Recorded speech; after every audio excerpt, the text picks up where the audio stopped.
கடைசியா எதுவுமே நிரந்தரம் இல்ல, எதுவும் நம்ம கூட வரப்போறது இல்ல என முடிவெடுத்த ஒரு பெரும் தொழிலதிபர் சுமார் 600 கோடி ரூபாய் மதிப்பிலான தொழிலை விட்டு துறவியாக சென்ற தகவல் வெளியாகி அனைவரது பார்வையையும் திரும்பச் செய்திருக்கிறது. புதுடெல்லியை சேர்ந்தவர் பிளாஸ்டிக் அதிபர் பன்வார்லால் தோஷி.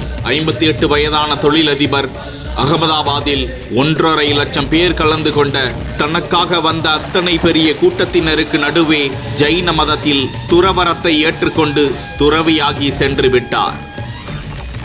1970 காலகட்டம். ஜோஷி தெருவோரத்தில் வண்டியிலிருந்து சிறிய விற்பனைகளை செய்து வந்தவராம். அதன் பின்னர்தான் DR இன்டர்நேஷனல் என்ற தனியார் நிறுவனத்தை நிறுவினார். தற்போது அவருடைய சொத்து மதிப்பு 350 கோடி முதல் 600 கோடி வரை உள்ளது என தகவல்கள் கூறுகின்றன.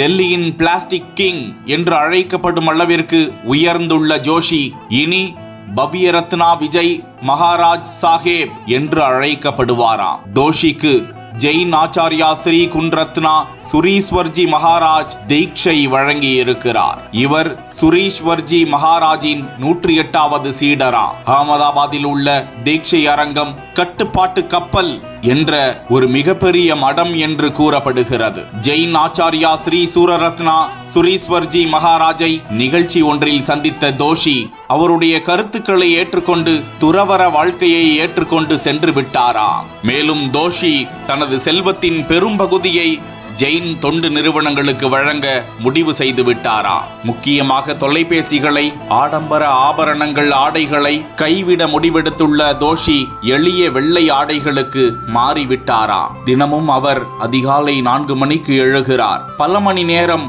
தியான வாழ்க்கை, யோகா செய்பவராக மாறிவிட்டார். சிறு எறும்பு உள்ளிட்ட பூச்சிகளை நசுக்கும் வாய்ப்பை கூட அவர் தவிர்ப்பதற்காக எப்போதும் இனி வரும் காலங்களில் வெறுங்காலுடன் நடக்க வேண்டும். ஒவ்வொரு தினமும் இரவு உறங்கச் செல்வதற்கு முன்பாக அவர் ஆலோசனா அல்லது சுய விமர்சனம் எனப்படும் ஒரு சடங்கை மேற்கொள்ள வேண்டுமாம். அதில் பின்பற்றுபவர்கள் தங்கள் அன்றாட பாவங்களுக்காக மனம் திரும்பும் போது தங்களது அன்றைய செயல்பாடுகளையும் அவர்கள் யாரையாவது காயப்படுத்தியோ பூச்சிகளை கொன்றோ இருந்தால் கடவுளிடம் மன்னிப்பு கேட்கும் நேரமாகவும் அந்த நேரத்தை எடுத்துக் கொள்கிறார்களாம். இது குறித்த பல்வேறு தகவல்களில் தோஷி நீண்ட காலமாகவே ஒரு ஜெயின் துறவியாக வாழ ஆசை கொண்டாராம். ஆனால் அவரது குடும்ப வாழ்க்கை அதை தள்ளி போட்டு கொண்டு வந்திருக்கிறது. அவருக்கு மனைவியும் 33 வயதான மகன் ரோஹித் உள்ளிட்டோரும் இருக்கும் நிலையில் தனது தந்தையின் முடிவை பற்றி பெருமைப்படுவதாக அவரது மகன் ரோஹித் தெரிவித்திருக்கிறார்.